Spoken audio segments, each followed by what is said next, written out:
So my name is Stacy Krim, and today is Thursday, March 29th, 2018.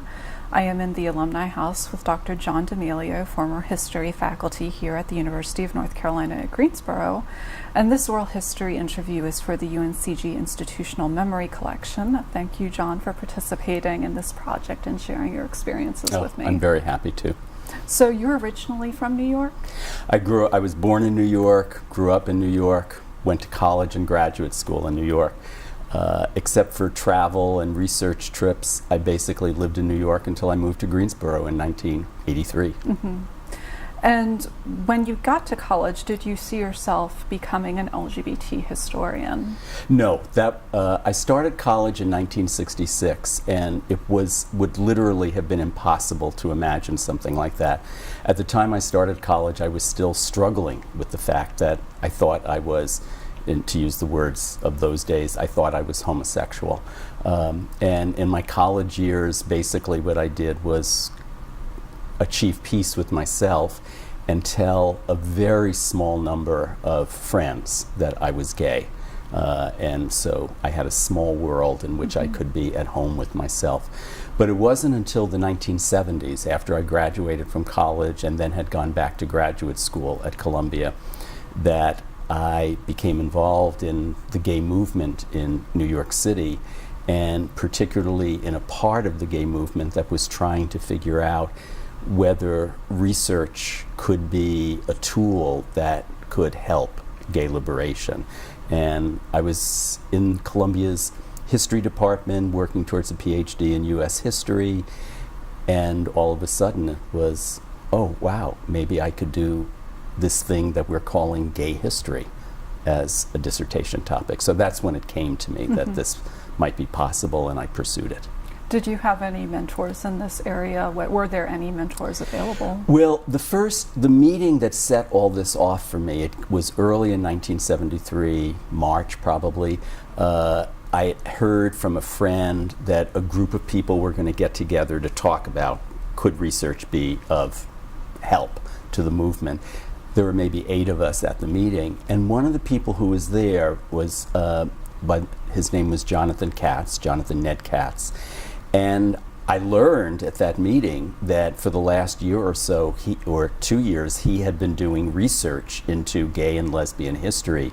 He had written a play called Coming Out, which was entirely, the entire play was composed of the words that were in documents he discovered, so he made historical scenes come to life. And so Jonathan and I became good friends. We're still friends today, 45 years later. But he was working on the book that became Gay American History. So very much I had somebody who knew more than I did. And while my faculty dissertation advisor, William Luchtenberg, was incredibly supportive throughout. I mean, never indicated the slightest reservation that I was doing research on some kind of gay topic. He didn't know any gay history, so he couldn't be a mentor. He could be a mentor as a historian who knows how to write and knows how to put material together, but he couldn't point me in the direction of people or sources or things like that. Okay, so you're writing your dissertation and you're looking at the job market for finding a teaching position. What places did you apply? Right. Well, first of all, I wasn't.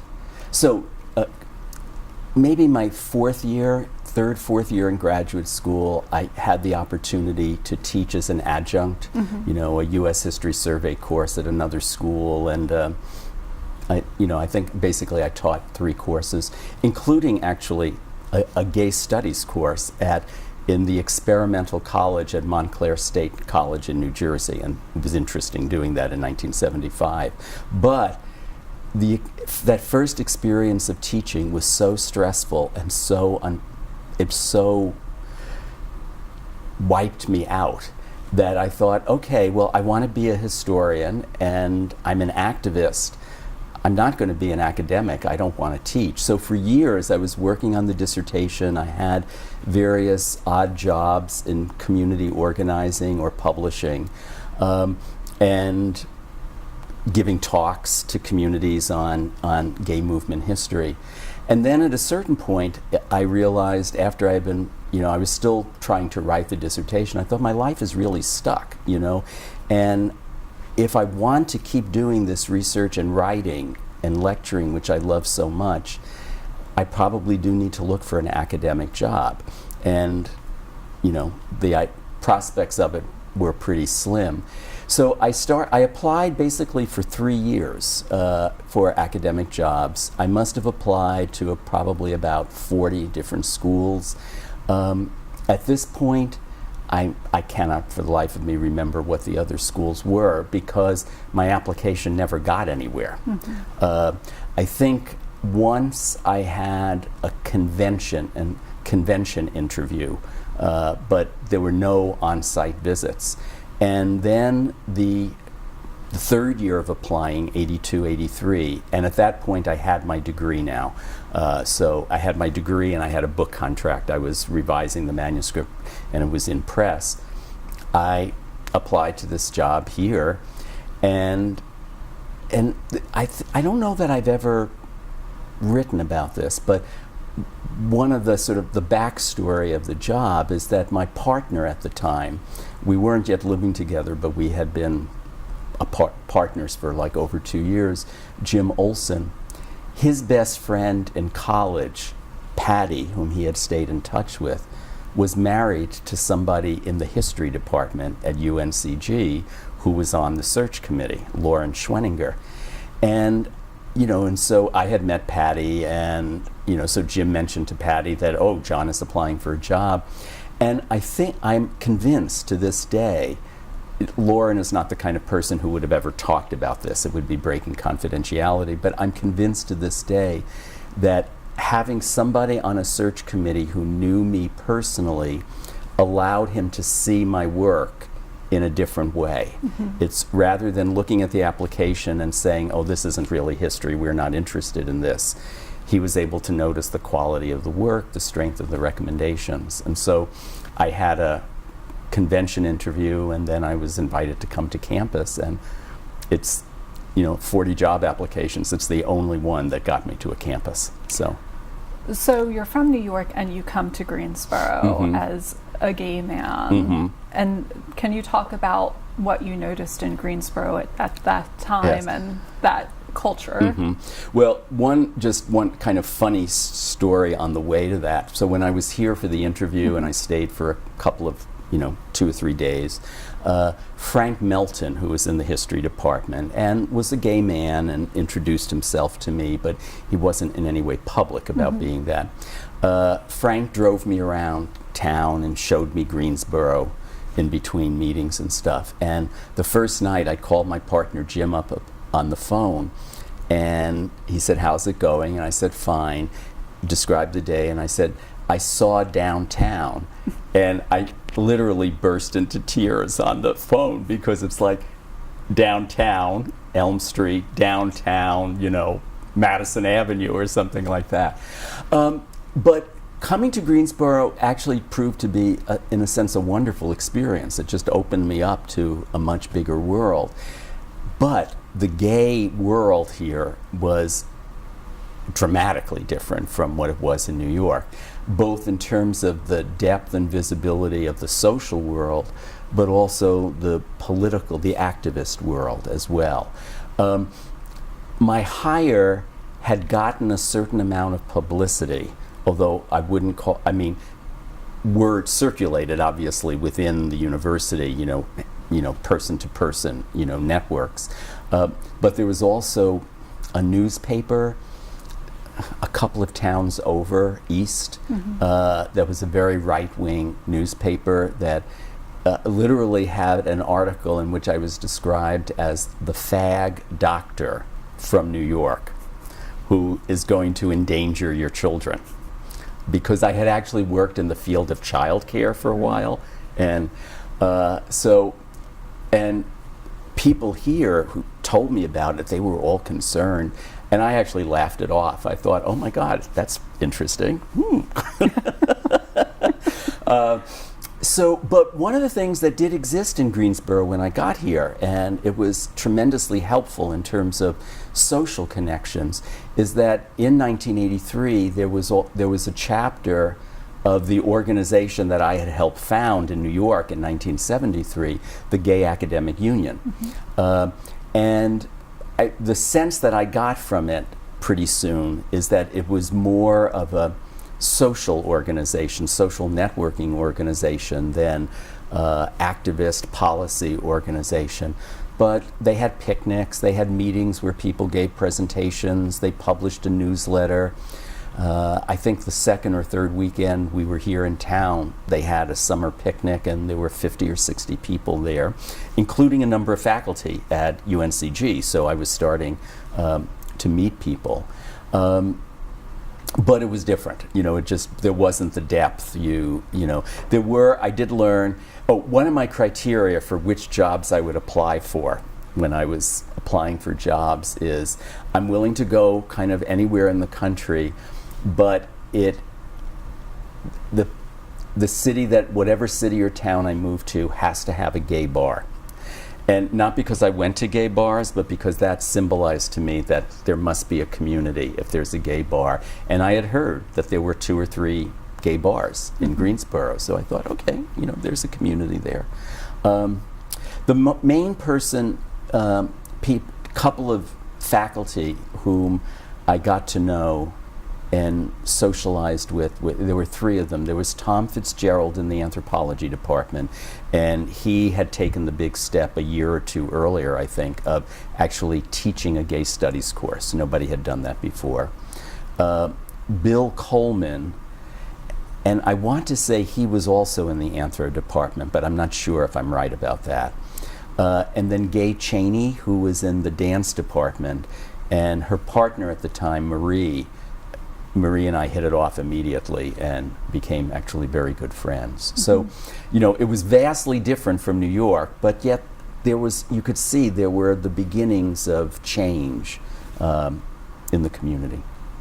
So UNCG has historically had this reputation for being a gay school. Did you know anything about that when you applied? I didn't know anything about it when I applied, but at some point in the course of my first months here, I heard the phrase UNC gay. And of course I laughed at it because it wasn't evident to me in any way that because I was coming from such a dramatically different place where there was a well-developed community and movement. And my sense, honestly, I never felt any hostility here, but there wasn't gay visibility on campus, and certainly wasn't gay visibility among students, which I perceived that very quickly in terms of the classroom experience, because students did not come out in class. A few students would come to me because they were taking a course with me, and I was known to be gay, and they would let it be known. And I can't remember I know there was no student group when I arrived in '83. I honestly can't remember if one formed during the years that I was here. So. Okay. And a year before, or slightly less than a year before that you arrived, a student committed suicide for being bullied for being gay. Did you ever hear about that? No, I didn't know that. Okay. Yeah, I did not know that. So you arrive on campus. Were you one of the first gender historians we had in our history department?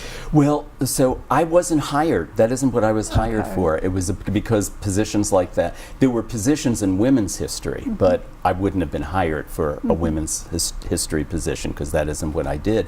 This was a position in post-World War II, 20th century U.S. history, and that was my field of study, really. That's where my dissertation fit into post-World War II history. And so that's what I was hired for. And besides teaching the U.S. History Survey course, which was expected of all of the U.S. historians, I taught a course on 20th century foreign policy, which I'd studied it in graduate school, but I wasn't an expert on it. A course on post-World War II U.S. history. And then the 2 courses that I put into the curriculum very soon after getting here.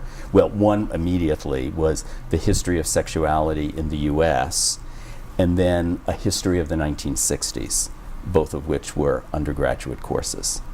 And the history of sexuality course I taught virtually every year, once a year. Maybe occasionally I would skip, but history in those days had a 40-student cap on its undergraduate courses, and I would always get in the neighborhood of 35 to 40 students in it, so it had legitimacy right away. Mm-hmm. Can you speak to how you began including LGBT issues into your courses? I couldn't do it in all my courses. There wasn't a place in foreign policy where it fit. But in the U.S. history course, the history survey course, there wouldn't be readings that I would assign on it, but when we got to post-World War II America and I was lecturing on the Cold War and McCarthyism, part of a lecture would talk about the what is now called the Lavender Scare, the persecution and hunting for homosexuals in government employment. In the 60s course, obviously, it was very possible to talk about a gay liberation movement and to assign readings.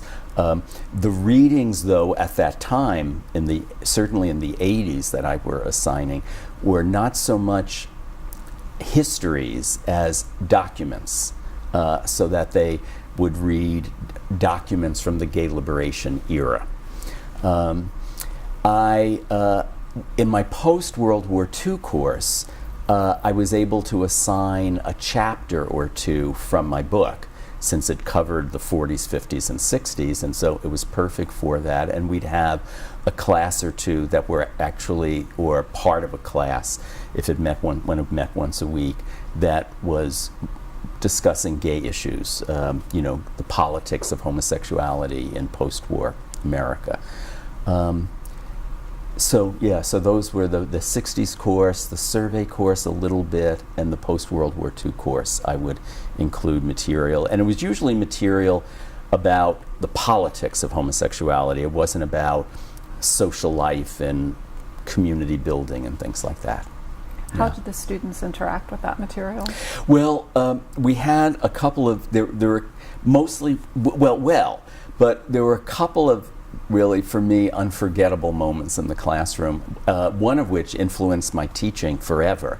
It was the U.S. History Survey course, and I had been noticing sort of tension in the class.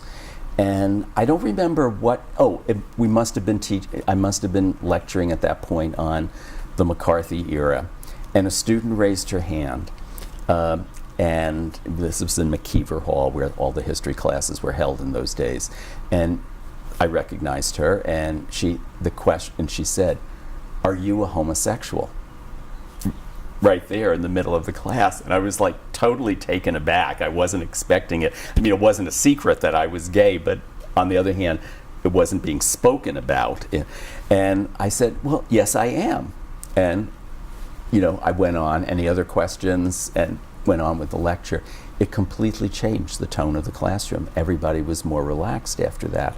And it occurred to me, this happened I think my second year teaching, it occurred to me that given that it was known that I was gay, but was not being talked about, and given how unusual this still was in the mid-'80s, I had to find some way organically to let it rise to the surface. And so this became a feature of my teaching until I retired. Every course I taught, the beginning of the semester, I'd read the roster and I'd say, okay, now we're going to do more substantial introductions.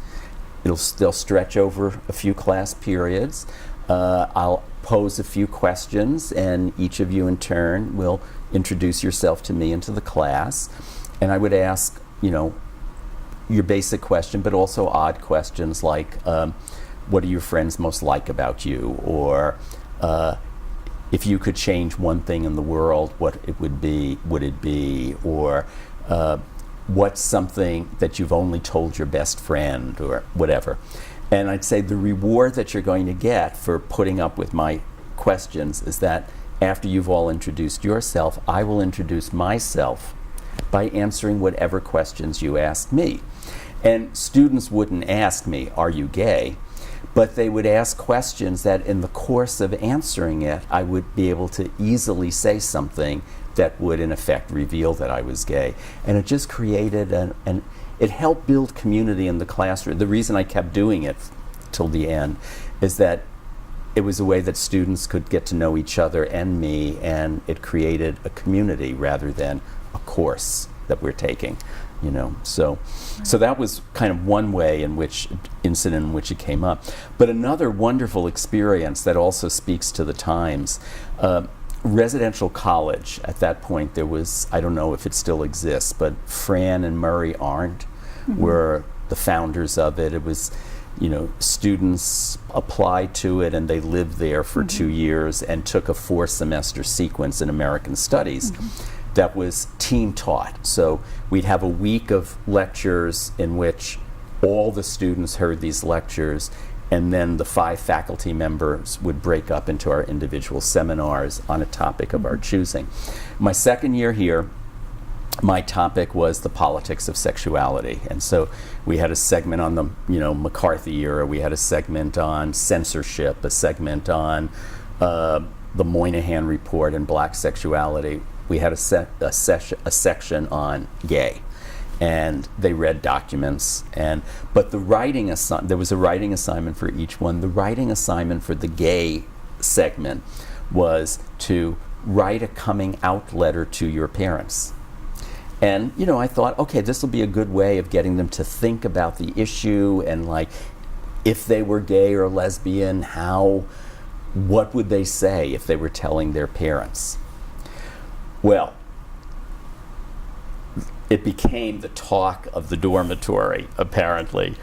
And the week before it was due, when we had started the segment on gay and lesbian politics, in the middle of the class, a student raised her hand and said, "I have a question about the assignment." And the question she asked was, "Do we have to mail our letters?" She was totally serious.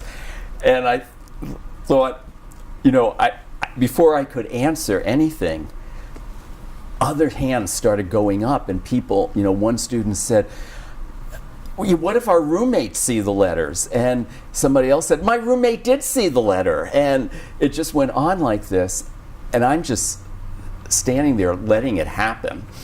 And then finally one of the students in the class said, "Oh my God, I understand what the assignment is about.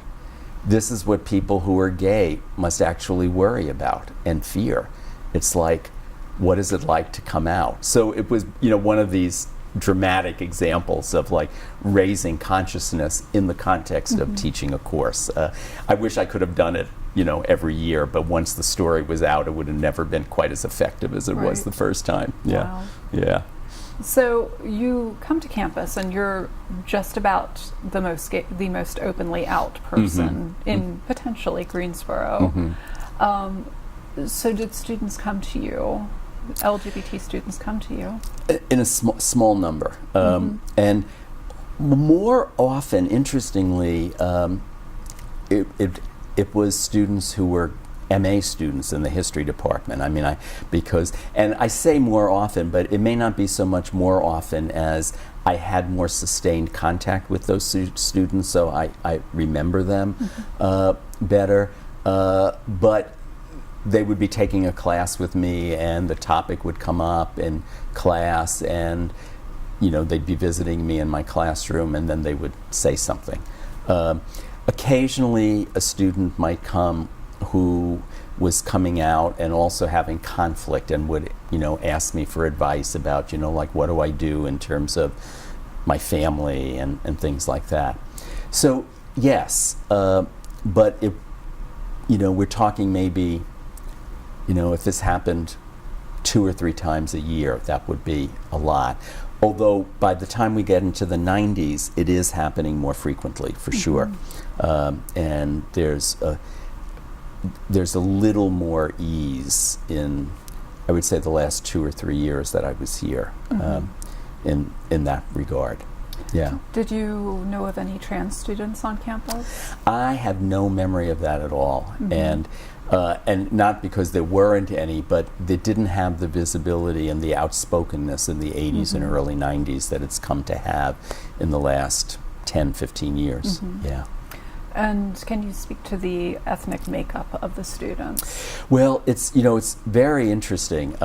It's the student body was still more female than male at that point. I don't know if that's still the case, but it definitely still had, it was carrying the history of the women's college with it. So all of my classes were more female. I mean, perhaps the only class that was more male than female, and this is so gendered, was the U.S. foreign policy course. There were more guys who were interested in that. But in the 12 years that I was here, I mean, I would describe the student body as entirely either white majority or black minority. If I had a dozen students who were Asian or Latino in those 12 years, that would be a lot. It was really white and black, and even among, well, there were a number. It was interesting to me that the out-of-state students that I tended to get were from Ohio and New Jersey, and I think it was like it must be the highway coming down from those states. But Ohio and New Jersey, and some of them would be like Italian or Polish, but still it was white or black. There was no brown or yellow to speak of on campus. And were you asked to speak to any student groups? No. I don't remember speaking to student groups on campus, actually. And I don't remember there being, as I said, I think I said this earlier, I don't remember any LGBT or gay or lesbian student groups in the years that I was here. So maybe I've just forgotten that, or maybe they didn't actually form until after I left. But I don't have a memory of that. Yeah. Did any faculty approach you about how to add issues of LGBT issues into their own curriculum? Oh, that's a good question. Well, I mean, Tom Fitzgerald and I had lots of conversations because he continued to do it in his class. And I don't know that he taught more gay courses, but I can remember being invited a couple of times by him to lecture in one of his anthro courses on, like, the origins of gay identity or something, for sort of a sense of the cultural aspects of it. But no, that really wasn't it. In a sense, it was quite unusual still. Bill Coleman might have been doing, I can't remember what he taught, what his specific specialty was, but he's the person that I most remember, besides Tom, having conversations with about academic life and gay scholarship, but I don't really know if he was doing it in his courses. So yeah, no, and that is one of the characteristics of being here, although after the mid-'80s, and partly it was, the 1987 March on Washington seemed to be a real turning point in terms of it suddenly brought in the community more people out of the closet, and there were hearings maybe around 1987 or 88 or 86 around like non-discrimination in terms of city government, and so there was more of an activist presence in the community, but I don't remember much of it happening on campus and it affecting campus life. I mean, a few more people were more relaxed about being gay, but I don't remember. We talked at times about forming some kind of gay faculty group on campus, but it never really happened. We might get together, a group of us, but it never coalesced. And at a certain point, even though I was, very present in terms of my teaching, I began directing my own activist inclinations outward more, and became involved. The ACLU in North Carolina kind of had a gay rights project for a while, and so I was involved with that. And then I became involved with the National Gay and Lesbian Task Force, and so would be traveling to DC and Right. other places quite a lot in the late 80s and 90s. Do you have a ballpark estimate of the number of gay faculty you were aware of on campus?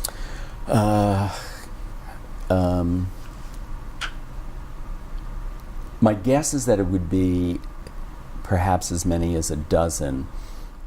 Did you get the impression that it was easier to come out in certain disciplines or departments than in others?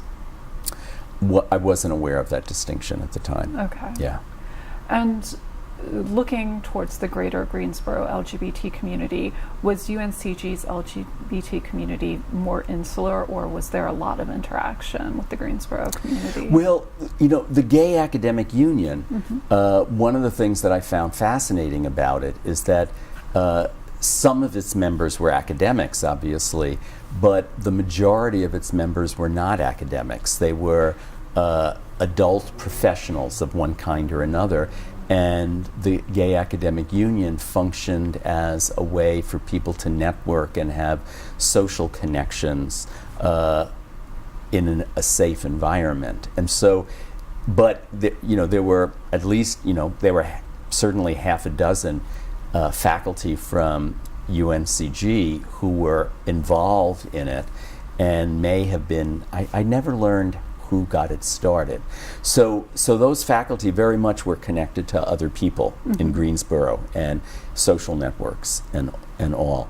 Now, when the activism sort of picked up, and the activism in part then was also connected to the AIDS was becoming a reality certainly by the second half of the 80s in Greensboro, and an AIDS education, AIDS service organization formed in the city as well.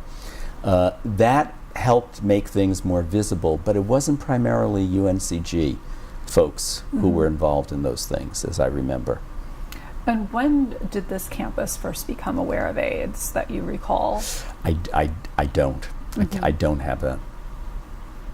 I don't have any specific memories related to that. Okay. Yeah. So did you have any involvement with the UNC AIDS task force that was created by William Friday in 1985 to address AIDS on the UNC campuses? No, I didn't. But you're saying it reminds me of it, but I wasn't involved. I was asked a couple of times to speak on other UNC campuses. For instance, and I think this is a commentary on how few people were out and on how professions have changed. But I can't remember who was the other, Elizabeth maybe, and was her first name. I was asked to participate in a training at North Carolina State for residence hall staff. And so basically I was giving a talk about gay and lesbian identity and, the politics of coming out and what they face and stuff like that. And I think, given that I have no expertise in student life and stuff like that, I think I was asked in part because there were so few people around who were connected to universities and who had this kind of knowledge. I was also, the community in Durham and Chapel Hill was the most visible in the state at the point I arrived. And at least a couple of times I was asked by campus groups or community groups to come and lecture on LGBT history. There was also a group here, and the name popped into my head as I was thinking about coming here, being interviewed, and I can't remember anything about it. But in the second half of the 80s, a new group formed in Greensboro called the Firehouse Society. And it was a gay organization that was wanted to be a presence in the city, and they asked me to come and give a talk, but I can't remember. I clearly didn't have any ongoing relationship with them, so I don't know what happened to it. Were you aware of any AIDS cases at UNCG?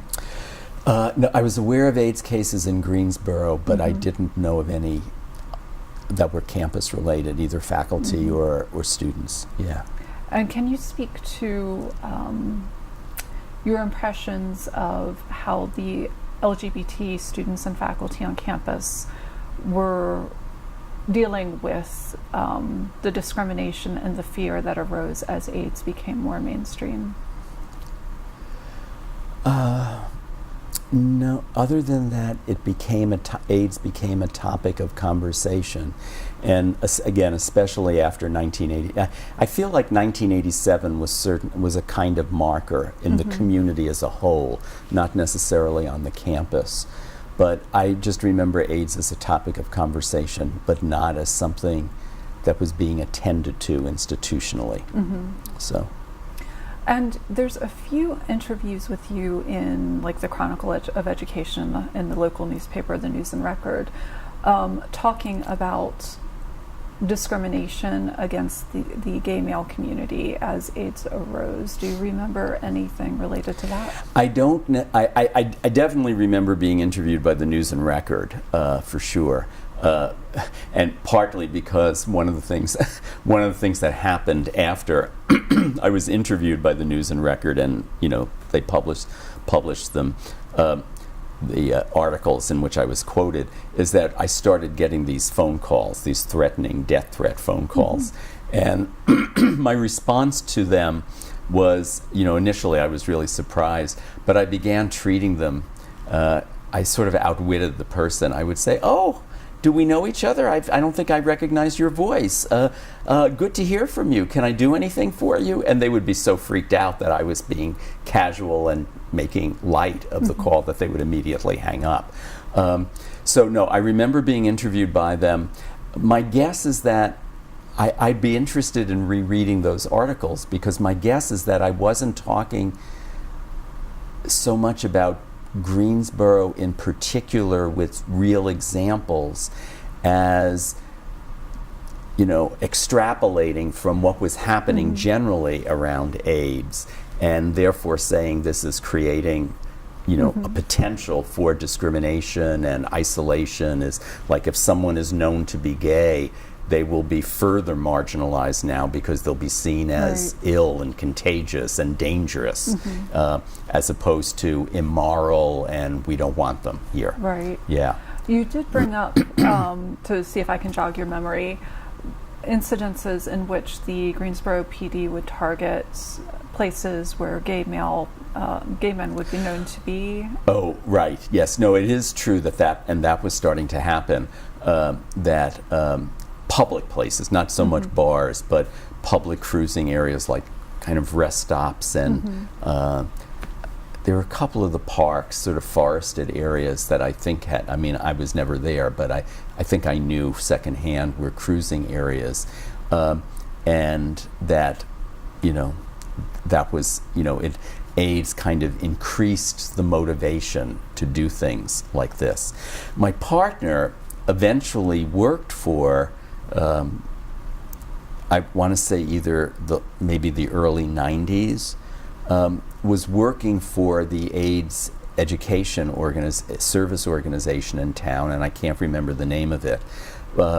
And part of what Jim was asked to do was to go to some of these cruising areas, on highway rest stops and in town, and just go walking and in effect start conversations with guys who were there, give them condoms, tell them about what could the organizations that existed, warn them against the risks of unsafe sex and things like that. So at secondhand, I knew that more was being done about this, but I had forgotten about the police. Yeah. And tangentially related to this, did anyone in the LGBT community at that time in Greensboro talk about that targeting in relation to the Greensboro gay purge of the 1950s. Did you ever hear about that? I don't remember that. Okay. I mean, yeah, because I think if I had heard about that when I was here, I would have probably done some research on it and tried to sort of do some Greensboro Right. queer history. Yeah, no, I don't think I knew about that. Okay. Yeah. So at what point were you hired to the National Task Force? Did you join that National Task Force? I joined, I started doing things for them around 1986, 87. They would invite me to be on panels that they were having in various parts of the country. Staff member came and stayed with me while she wanted to make contact with activists in North Carolina around sodomy law repeal and reform. And then in I joined the board of the task force, which is then a volunteer position, not a staff position, in 1988. I became director, or co-president, co-director, I'm not sure what title they use, in 1989, and I stayed on the board until 1993. And that involved a lot of travel to DC and also participating in events. But in late in 94, they had hired or early 95, they had hired a new executive director, and Melinda Paras, and she decided that she wanted the task force to have a standing within, as a division of it, a policy institute that would use research and writing, as a tool for social and political change. And she asked me if I would like to do it. And the last year or so before that, my partner Jim had been having an increasingly hard time around finding work. And I think we were also beginning to feel more, kind of isolated, like even after all these years, yes, we knew people, but we didn't have as deep social networks as we had both had before that. And so I thought, well, let's try it. The history department said they would give me a 2-year leave of absence. Let's go up to DC. Let's see how it works out for you, and let's see how I deal with doing policy work rather than academic work. And so in 95, we went up there. And I kept the job at the task force for just about 2 years. And while I loved a lot about it, what I realized is that to the degree that I succeeded in the job, my job would be transformed from doing the research to supervising people and raising money for the research, and just wasn't interested in that. But moving back to a big city, and Jim was doing very well there, we just realized we didn't want to move back. So I kept the position for a while longer. My department head, Steve Lawson, loved me so much he did not want to let me go, so he kept extending the leave. But I think it was probably in 98 that I said, well, I won't be coming back. So yeah.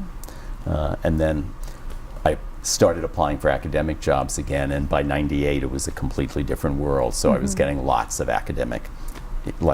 job interviews. So did you ever have any communication with your former students? Well, no, I have. There's a number of the students that I had who were gay became historians. And so, I was kind of a mentor to them in many ways. And several of them I still encounter. Sometimes I encounter them on Facebook, but we also email or see each other at conferences. And if you don't have them on your list, they're people that you should interview. Okay. I mean, like Karen Cox, and these are some of them are MA students, but some of them I had as undergraduates. Karen Cox, who's a big deal historian now and teaches, I think, at Charlotte. Doug Bristol, who was an undergraduate in the residential college, didn't take a course with me, but heard about me and so found me. Doug teaches history at the University of Southern Mississippi. Charles Chuck Upchurch, who is also a residential college student. Pippa Holloway, who is a graduate student and now teaches at one of the Tennessee state universities and is a pretty out there historian of sexuality. So those four for sure. I bet you there are a couple of others. Well, he wasn't gay, but Clyde Ellis, I've maintained a contact with and teaches. He teaches at one of the local colleges nearby. I might remember another person or two. But those are the ones that immediately come to mind. Did you ever see yourself, back when you began, as being directly involved with creating a small army of LGBT historians? No, well, certainly not in the academic world, because it seemed it was so unacceptable and undone. I did imagine, and this is kind of part of what my talk was about last night, I did imagine helping to create a group of community-based people who would be doing LGBT history and making it part of the struggle for social change. But honestly, I might have imagined it as fantasy, but I don't think I ever imagined that, wow, this would become a legitimate field within the world of the academy and the profession, the historical profession. Yeah. So another person who came as an MA student and didn't go on to have a career as a historian, but she did her MA thesis on North Carolina LGBT history and is still in the state. Dee Lutz got her MA here at UNCG, and she and Pippa both came here in order to study with me because they wanted to do this kind of work and they knew that I was here, and so they enrolled in the program. I realize one other thing that I haven't mentioned is that I did in my 12 years here, I did teach one gay course.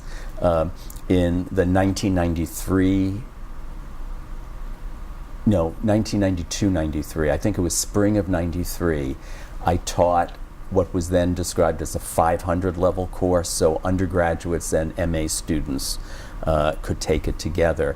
That was a gay history course. Pippa was enrolled here at the time, and so she took the course. There were maybe a dozen students in it, and it was just a wonderful experience. And one of the things, it also brought in students from UNC Chapel Hill who came to take it. The arrangement was made that they would get credit for it. And, out of 12 students, 3 of the students in that course have written books on LGBT history. Pippa, and who writes on sexuality and related things, and then 2 other students who were Chapel Hill students who went on to have academic careers as well.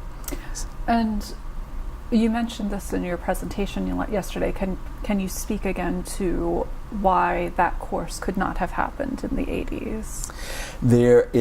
It's when I first started here, first of all, it would have been hard to find enough material to really have a well thought out course. You'd be pushing against the limits, and how would they do research papers and things like that. But also to put an LGBT course into the curriculum in 1983 or 1984, for students to enroll in it would be a de facto coming out experience for them. Because it would be on their on their transcript, and it was so rare to do this and so not acceptable that it would be seen as an assumption that, only a gay student would take a course like this. And so who would enroll in a class like that? And when I did it in 1993, it was done as a special topics course in history, so that it was not going to be on the transcripts even then, that it was a gay and lesbian history course. It was a special topics in history course. Wow. Yeah. And And I'm sure there were, I know there were other campuses in the second half in the 80s and 90s that were beginning to individual faculty put courses into the curriculum. But it's amazing how much it's been the last 20 years in which this has started to happen at an accelerating pace. And to the point now where on many U.S. campuses, it's second nature to have at least a few courses like that in the curriculum. And for students who mostly are not LGBT to take it because they really want to know about this now. Yeah. That's great. So you also spoke a bit about the transition of LGBT archives and how that has happened. Can you speak to that a bit, how it started with private collections and moving towards formal substantial archives? Yes. Well, it's the initially the place that you would find LGBT historical material was, well, you could do your own research, but read all of San Francisco's newspapers and hope to find the gay article. Okay, but mostly it was individual people who were either early activists or were making this their passion. They would start collecting things and saving material, and it would all be kept in their home, and then you would have to find them so that you could have access to that material. In the 70s, the first community-based LGBT archives and archival history projects got started, and the one that I remember as the first was the Lesbian History Archives in New York City in 1974. And as you moved into the 70s and 80s, that it accelerated. There were more cities that were starting to do it. The first really significant step in terms of the formal academic world came, I think, at the beginning of the 90s. I may be off a little bit by the date. But the man who was a Wall Street financier who in the 70s bought The Advocate, which was the national gay paper, and I'm not remembering his name, but he bought the paper, he had money, and another gay activist sort of teamed up with him and convinced him that history was important, and he financed the creation of basically a sexuality. Interestingly, it's called Sexualities Collection, not LGBT, at Cornell University. And I was on the advisory board that helped get that started. And the Cornell collection is amazing. Like major national organizations like the National Gay and Lesbian Task Force, the Human Rights Campaign, have donated their papers. I think maybe it's possible PFLAG, other organizations like that. And then there are also private collections on a range of things. But since then, it's becoming more and more common. It's like, well, of course we want to collect material like that. In Chicago, where I'm based now, the Chicago History Museum has the papers of a couple of really important activists in town who also were consciously creating a personal archives, and it also has a community-based archive. So it's extraordinary in the 21st century how these kinds of institutional changes have occurred, so that the capacity to do research on LGBT historical topics is so much greater than it was 40 or 50 years ago. Yeah. How do you see this playing out in the future, especially as more or smaller regional institutions are now collecting for LGBT issues? I think it will make it possible, and this is already starting to happen in the literature that's being done, but it will make it possible to have an LGBT history that is not just about the 8 largest cities in the United States. Like you mentioned in the interview, the Greensboro purge of the 1950s. Well, people will be able to start doing more of that. One of the things that really excited me about this website that I worked with for 6-7 years, outhistory.org, is that we had a history contest and encouraging people to submit projects that could go online, and the best project would win a monetary prize. But one of the things that came out of that was a number of community-based history research projects. They may not have created an organization. So somebody did research on Richmond, Virginia. Somebody else did Omaha, Nebraska. Somebody else did, I think it's a university town in Oregon, Cornwallis. And a faculty member at UNC had his undergraduate students each do their research papers on some part of North Carolina LGBT history. Well, it's great, to make that happen. It's also, I don't know if this is happening across the country, but in Illinois, for instance, almost every year I get an email from a couple of high school students who, for National History Day or History Fair, whatever it's called, they're doing a research paper on some aspect of LGBT history, and they want to interview me for their research project. And so, even at the high school level, it may not be commonplace, but it is starting to happen. So that's amazing. And I will say that Kat's contacted Jim Carmichael and I, and we'll be contributing UNCG's LGBT history to Out History. Oh, great. At some point, we're working on it. Yes, wonderful, wonderful. So this has just been such an amazing talk.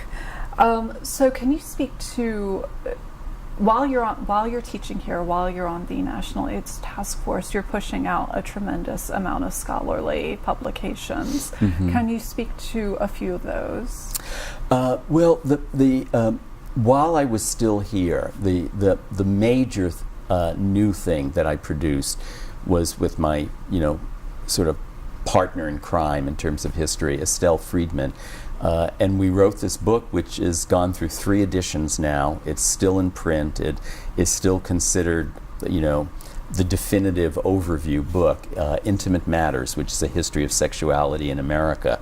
And that book is not an LGBT history book. It really does address the broader topic of sexuality in historical terms.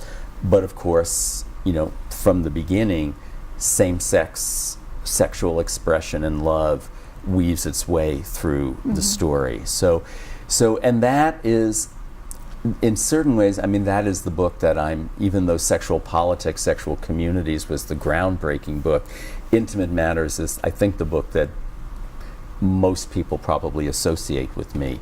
And that's given me the opportunity to do lots of talks. But also it has opened up the field of sexuality to more and more research. I also have, over the years, written essays that are interpretive essays about topics, and often about social movement topics. So one of the essays I know that's been used quite a lot is called something like Cycles of Change, Questions of Strategy. I haven't read it in a really long time, but it appeared in the book, in my collection of essays, The World Turned. And that was an effort. At that point, there'd been 50 years of LGBT activism from the 1950s to the turn of the century. This was an effort to sort of put it, to see if there are patterns of change in a social movement, And the phrase that I coined for that often gets directed at me is alternating cycles of creeping ahead and leaping forward. So creeping and leaping is the way a social movement develops. One of the earliest essays that I ever wrote, which has been reprinted many times, and it's probably the piece that has been read most, and I often think, John, you should have just stopped after that and then gone on to do something else with your life. But it was called Capitalism and Gay Identity, which is this very big interpretive essay, analytical essay about how is it that we've come to live in a world in which people take on these identities rather than simply engage in this kind of behavior now and then. And then, of course, the Bayard Rustin book, which is, I think of all the things that I've worked on, often when you finish a book, you say, oh, thank God it's over, and now move on to something else. But with the Bayard Rustin book, I could lecture on Bayard Rustin's life forever and never get tired of it, because it's such a relevant life. It's especially a relevant life in the era that we're living in now. And it also, besides his activism in the peace movement, the labor movement, the racial justice movement, to be a gay man in those decades involves so much courage. So I loved the research that I did for him, about him, and writing on him. Yeah. Would you consider him to be a role model? I don't know. I wouldn't. Well, he's certainly a role model as an activist. It's like if we could all try to be Bayard Rustin, the world would be a very different place.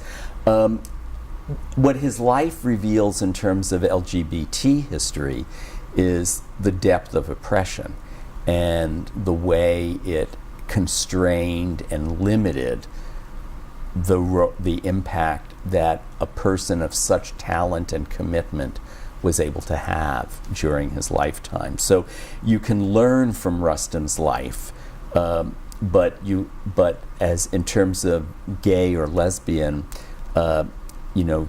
we don't want to live that kind of a life. We want to be able to move beyond those cycles of oppression. So, looking back from your time here at UNCG to where you are now, what would you, and what you're aware of just coming back to UNCG for these past few days, what do you wish had been in place the most while you were here?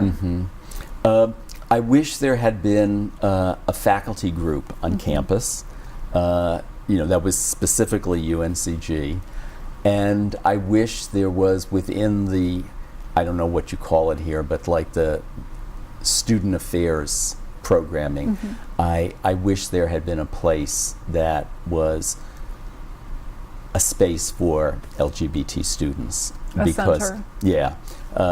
Or a center, an office with some kind of programming that occurred, to give them both a place and also to give the issue legitimacy and visibility on the campus.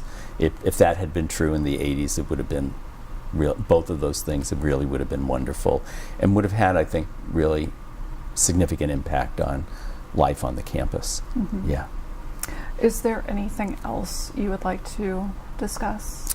Probably I won't think about it till tomorrow.